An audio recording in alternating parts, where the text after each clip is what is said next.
Good morning all, welcome back to Sew Granny Sew. Today we are going to jump right in to a new series we started with how to finish your quilt. This is part one. There'll be at least 10, there might be a couple bonus ones. So this one is going to be hand tying your quilt. So I have just a odd block that I made up to check colors on. So we're going to pretend like this is our part of our quilt. Then you're going to need batting on your quilt, which this is a 80-20, nice and thin as you can see, but still retains the warmth. And then of course your backing.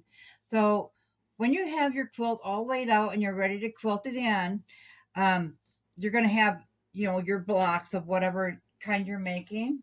So the first thing for hand tying that you're going to need is a needle. You do want something with a bigger eye on it. I don't know how well you can see that needle. We'll put it on the white.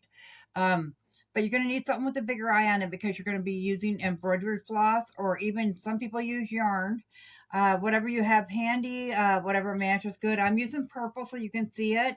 I did switch over to using white on the videos, so the stitching shows up better and stuff when I'm doing that. So with your embroidery floss, it's going to come like this. Well, it'll come in a full skein, but you're going to have, if you take that apart, you're going to see that there's actually 6 strands in there. I'll put that on the white again.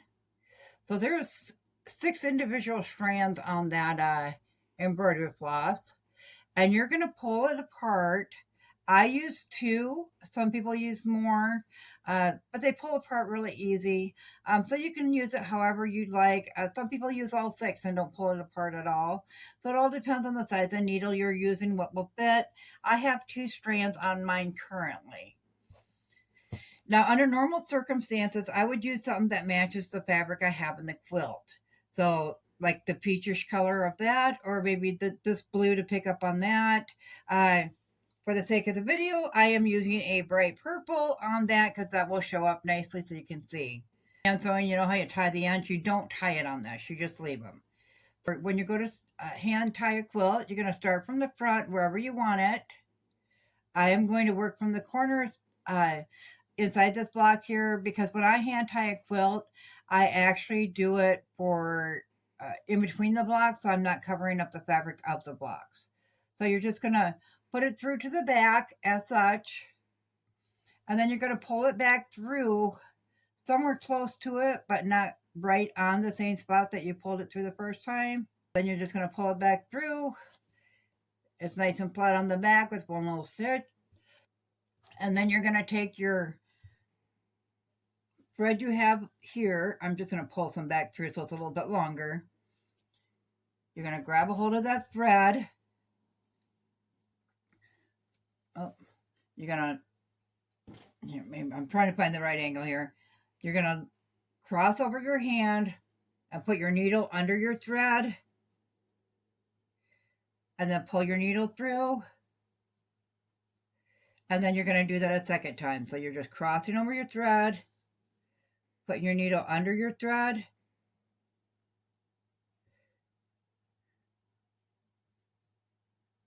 and pulling it back through. Then as a guide, when I go to cut my threads down, I use my thumb and I go up to my first knuckle. So it can be, you can use a ruler and put it there if you'd like. You can use the tip of your scissors, maybe have a marking on your scissors, however you want to do it. I just, as a general rule, put my thumb on there, bring it up to the knuckle, hold on to it right there, and then snip it off at that length. And that's just the first time I go around. So I'll get them all done, and then I'll go back through and I'll snip them down to the length I want. It's a roll that kind of gives a little more thread to work with. So at the end, you can cut them down to whatever size you want. But that is basically how you hand tie a quilt. You do that at least, depending on your batting. You'll want to look at your batting again.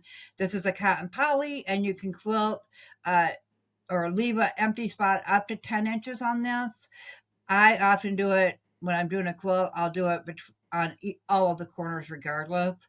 But I usually use it a 6 to 8 inch block on the quilt. So you just want to make sure that you stitch within every 10-inch area squared. So that's all there is to this one. Be sure to tune into part 2, where we're going to go ahead and start doing the stitch in the ditch.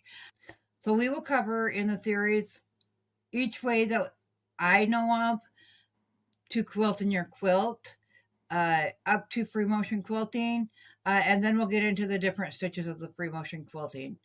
As always, guys, if you found this video useful, go ahead and give it a big thumbs up. It really helps our channel grow.